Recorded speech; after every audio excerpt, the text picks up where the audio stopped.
एक कहावत है तो बहुत पुरानी, लेकिन आपने जरूर सुना होगा, और वो ये है कि घर का भेदी लंका ढाहे। तो क्या बीजेपी के नेता जो राज्यसभा के चुनाव में 8वें उम्मीदवार के तौर पर उतरे हैं, संजय सेठ, जो कभी मुलायम सिंह यादव और अखिलेश यादव की आंखों के तारे हुआ करते थे, उनकी पार्टी के कोषाध्यक्ष हुआ करते थे, पैसे का हिसाब किताब रखा करते थे, उनकी पार्टी के राज्यसभा सांसद थे, उनके चुनावी मैदान में आ जाने से सारा हिसाब किताब यानी विधायक के वोटों का गुणा गणित गड़बड़ हो जाएगा और समाजवादी पार्टी के तीसरे उम्मीदवार को लेने के देने पड़ सकते हैं? क्या ऐसा कुछ होने वाला है? क्योंकि संजय सेठ समाजवादी पार्टी की नस नस को जानते हैं। तो क्या होने वाला है यूपी में राज्यसभा के चुनाव में? लोकसभा चुनाव से पहले राज्यसभा का ये चुनाव बेहद इंटरेस्टिंग और खतरनाक भी हो गया। खतरनाक उसके लिए यानी समाजवादी पार्टी के लिए। नमस्कार, मैं हूं पंकज झा।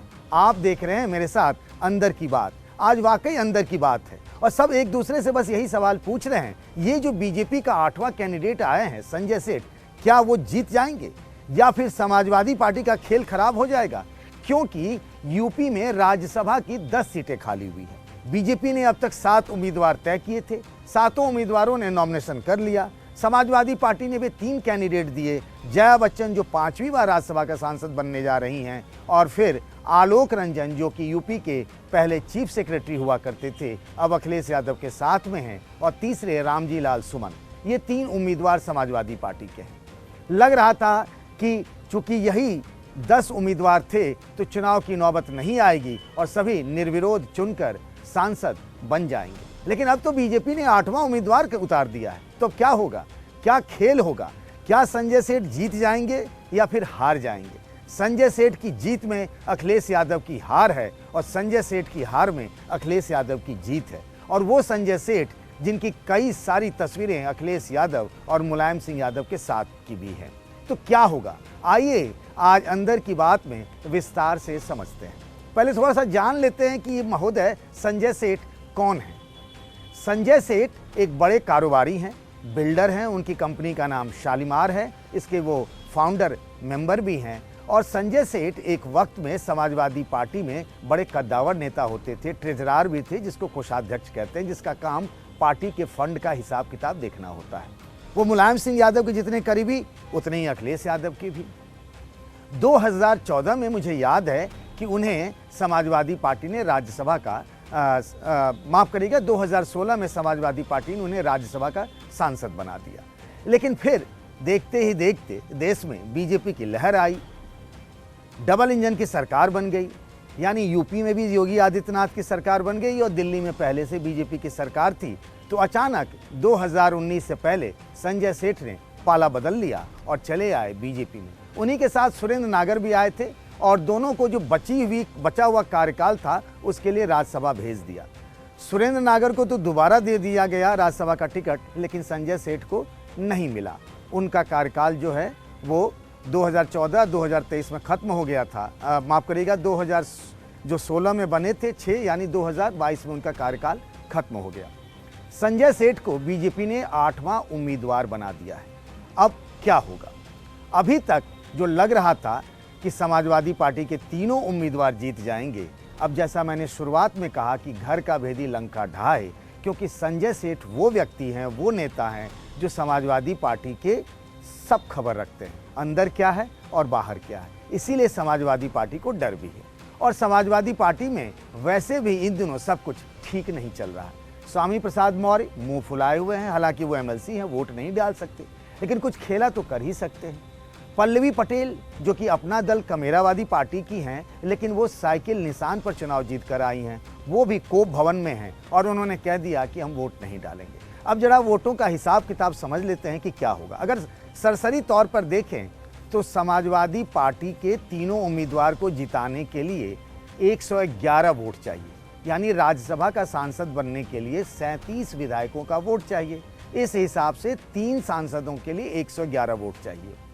समाजवादी पार्टी के पास अपने 108 विधायक हैं, अगर कांग्रेस के 2 जोड़ दें तो फिर 110 हो जाते हैं, यानी समाजवादी पार्टी को अपने तीसरे उम्मीदवार को जिताने के लिए सिर्फ 1 वोट की ज़रूरत है।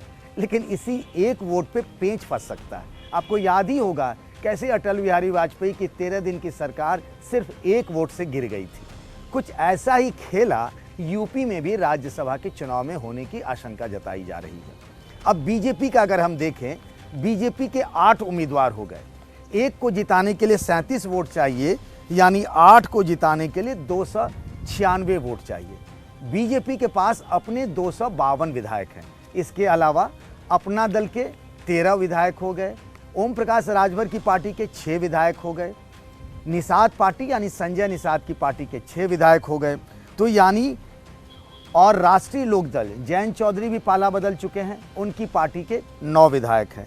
इनको जोड़ देते हैं तो टोटल जो नंबर हो जाता है वो 286, और चाहिए बीजेपी को 8 उम्मीदवार को जिताने के लिए 96, यानी 296। यानी बीजेपी को 8वें उम्मीदवार को जिताने के लिए 10 वोट की ज़रूरत है, और समाजवादी पार्टी को अपने तीसरे उम्मीदवार को जिताने के लिए सिर्फ और सिर्फ 1 वोट चाहिए। लेकिन राजनीति में ना अंक गणित का खेल बड़ा निराला है। यहाँ 1 + 1 2 ही नहीं होता, यहाँ 1 + 1 कभी कभी 11 भी हो जाते हैं, और 1 + 1 कभी कभी 0 भी हो जाता है। राजनीति में ना अद्भुत खेल है ये। और इस बार यूपी में राज्यसभा के चुनाव में कुछ ऐसा ही खेल करने की तैयारी बीजेपी की है। अब अमित शाह को लोग बीजेपी का चाणक्य कहते हैं। उन्होंने कुछ ना कुछ तो गुणागणित लगाया होगा, कुछ ना कुछ बीजेपी के केंद्रीय नेतृत्व ने सोचा ही होगा कि संजय सेठ को अगर उतार रहे हैं मैदान में तो उनको जिताना ही है। बीजेपी कोई हारी हुई बाजी जल्द नहीं खेलती है। समाजवादी पार्टी कैंप को सिर्फ 1 वोट चाहिए और बीजेपी कैंप को चाहिए कितने? 10 वोट। पर होगा क्या? सबसे पहले समझिए कि होता क्या है चुनाव में। विधायक जब वोट डालने जाता है तो अपनी पार्टी के पोलिंग एजेंट को दिखाता है कि हम किसके लिए वोट कर रहे हैं, लेकिन उस पर दल बदल विरोधी कानून नहीं लगता है। यानी अगर उसने पाला बदल कर दूसरी पार्टी के उम्मीदवार को वोट कर भी दिया तो उसकी विधानसभा की सदस्यता नहीं जाएगी, और ये बड़ी राहत की खबर है। यानी विधायक इधर से उधर आराम से पाला बदल सकते हैं। और जब पार्टी सत्ता में होती है ना तो उसके मजे ही कुछ और होते हैं। तो इसी बात की आशंका अखिलेश यादव के कैंप को है कि उनकी पार्टी के कुछ विधायक पाला बदल सकते हैं। अब देखिए, 1 वोट चाहिए अखिलेश यादव को तीसरे उम्मीदवार को जिताने के लिए। अब 3 उम्मीदवार हैं। वो जया बच्चन को जया आंटी कहते हैं। तो पहले तो सबसे पहले वो ये सोचेंगे अखिलेश यादव कि जितने सेफ एमएलए हैं जो पाला बदलने वाले नहीं होते हैं, क्योंकि अंदर की भनक तो सबको रहती ही है, वो सारे विधायक अलॉट कर दिए जाएंगे जया बच्चन को, तो उनकी जीत तो तय मानी जा रही है। रामजी लाल सुमन पहले भी सांसद रहे हैं, दलित समुदाय से आते हैं, उनकी हार होते हुए तो नहीं देख सकते अखिलेश यादव। तो जो उससे कम सेफ विधायक के वोट रहेंगे वो दे देंगे किसको?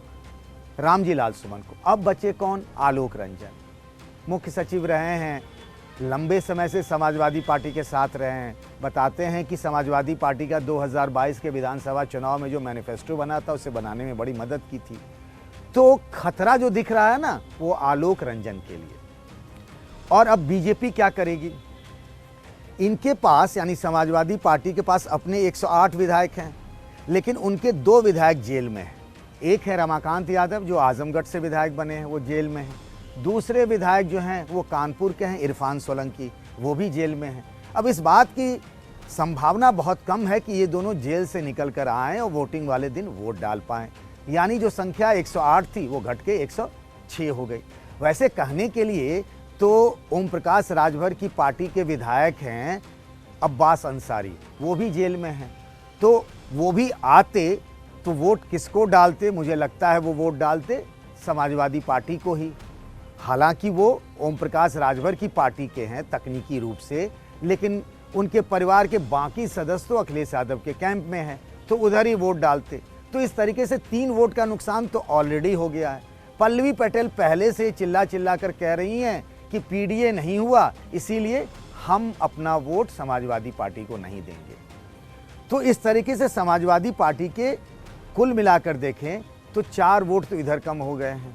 इसके अलावा भी समाजवादी पार्टी में कुछ ऐसे विधायक हैं जो बीजेपी के संपर्क में हैं। अब मैं उन्हें जानता हूं, लेकिन उनके नाम का खुलासा करना मेरे लिए उचित नहीं होगा रणनीति के तौर पर, क्योंकि वो लगातार बीजेपी के संपर्क में है, बीजेपी से बातचीत उनकी हो रही है और इसीलिए संजय सेठ को उम्मीदवार बनाया गया। 2 विधायक राजा भैया की पार्टी के हैं, राजा भैया की पार्टी का नाम है जनसत्ता दल। अब उनके 2 विधायक हैं। समाजवादी पार्टी कैंप का दावा है कि राजा भैया उनके साथ वोट कर सकते हैं, जबकि राजा भैया के बोल, वचन, सुर और ताल और उनकी संगत बीजेपी नेताओं के साथ थी। अभी कुछ दिनों पहले विधानसभा में योगी आदित्यनाथ के पैर छूते हुए उनके वो फोटो बहुत वायरल हुए थे। विधानसभा में जब भाषण देने की बारी आई तो उन्होंने बीजेपी सरकार का ही गुणगान किया। लेकिन समाजवादी पार्टी का कहना ये है कि राजा भैया की पार्टी के शैलेंद्र कुमार वो कौशाम्बी से चुनाव लड़ना चाहते हैं। समाजवादी पार्टी अगर उनको समर्थन दे दे कौशाम्बी से चुनाव लड़ने पर, तो हो सकता है कि राजा भैया अपना 2 वोट समाजवादी पार्टी के लिए कर दें, क्योंकि राजा भैया और उनके साथी जो हैं दूसरे विधायक, उन दोनों का विधानसभा क्षेत्र उसी कौशाम्बी लोकसभा क्षेत्र में पड़ता है। लेकिन इस बात की संभावना कम लग रही है। अखिलेश यादव और राजा भैया उर्फ रघुराज प्रताप सिंह के रिश्ते लंबे समय से 36 के रहे हैं। एक बार तो राजा भैया से जब अखिलेश यादव से सवाल पूछा गया राजा भैया को लेकर, तो अखिलेश यादव ने यह भी कह दिया था, कौन, मतलब राजा भैया को पहचानते ही नहीं हैं। और मुझे याद है पिछली बार जब राज्यसभा के चुनाव हुए थे, यानी आज से ठीक 6 साल पहले, मैं यहीं लखनऊ में था, होटल ताज में जब अखिलेश यादव ने अपने सहयोगी दलों को और अपने विधायकों को डिनर पर बुलाया था, तो राजा भैया उस डिनर में गए थे। लेकिन अगले दिन उन्होंने वोट बीजेपी के लिए कर दिया उनके विधायकों ने, और उस वक्त अखिलेश यादव बहुत नाराज हुए थे, पाला बदल लिया था। तो अब इस बात की संभावना बहुत कम है कि राजा भैया किसी भी सूरत से अखिलेश यादव को वोट करें, यानी बीजेपी को 2 वोट और मिल गए। यानी कुल मिलाकर देखें तो अभी जो गैप लग रहा है, बीजेपी को जो 10 वोट चाहिए थे, राजा भैया के 2 वोट जोड़ दें तो फिर वो 8 ही वोट की जरूरत पड़ेगी। इसके अलावा समाजवादी पार्टी के कुछ विधायक उनके संपर्क में है, तो बीजेपी के लिए रास्ता उतना कठिन नहीं लग रहा है जितना समाजवादी पार्टी के लिए। हालांकि समाजवादी पार्टी को सिर्फ 1 वोट की जरूरत पड़ रही है, लेकिन वही 1 वोट समाजवादी पार्टी के लिए, वो कहते हैं ना कि रेस के आखिरी छोर तक पहुंचना, यानी आपने चाय का प्याला उठाया और मुंह तक नहीं आ पाया, क्योंकि वो 1 वोट का फर्क है। और बीजेपी ने अपनी पूरी तैयारी कर ली है। संजय सेठ खुद पैसे वाले नेता माने जाते हैं, और चूंकि पार्टी सत्ता में है और सत्ता की अपनी धमक होती है, हनक होती है, इसीलिए इस तरह की चर्चा बहुत तेज है कि संजय सेठ की वजह से समाजवादी पार्टी के तीसरे उम्मीदवार का सांसद बनने का रास्ता बहुत मुश्किल नजर आता है। पिछले बार भी राज्यसभा के चुनाव में यही हुआ था कि बीएसपी के उम्मीदवार भीमराव अंबेडकर, जो समाजवादी पार्टी के समर्थन से राज्यसभा चुनावी मैदान में उतरे थे, वो हार गए थे, और उसके बाद मायावती ने गठबंधन तोड़ दिया था, अखिलेश यादव को बहुत भला बुरा कहा था। तो अभी अखिलेश यादव के सामने चुनौती अपने गठबंधन को बचाए रखने की है, अपने घर को बचाए रखने की है, और बीजेपी लगातार आक्रामक यानी एग्रेसिव मूड में है, और संजय सेठ के बहाने वो एक थर्मामीटर लगा रही है यूपी विधानसभा में कि आखिर कौन कौन से विधायक पाला बदल सकते हैं। आपकी राय का इंतजार रहेगा। आपको क्या लगता है कि अखिलेश यादव के साथ खेल हो जाएगा संजय सेठ के हवाले से? क्योंकि संजय सेठ तो वैसे भी हैं जो समाजवादी पार्टी कैंप की बहुत सारी बातें जानते हैं, उनके लिए मुश्किल उतना नहीं होगा। यानी घर का भेदी इस बार काम अपने लिए बना सकता है और अखिलेश यादव के लिए बिगाड़ सकता है, या फिर आपको लगता है कि बीजेपी इस पूरे गेम में फंस गई है? आपकी राय का इंतजार रहेगा। आप अपने मन की बात बताइएगा। आपकी जो टिप्पणी होगी उसका बेसब्री से हम प्रतीक्षा कर रहे हैं। तब तक अपना ख्याल रखिएगा। नमस्कार।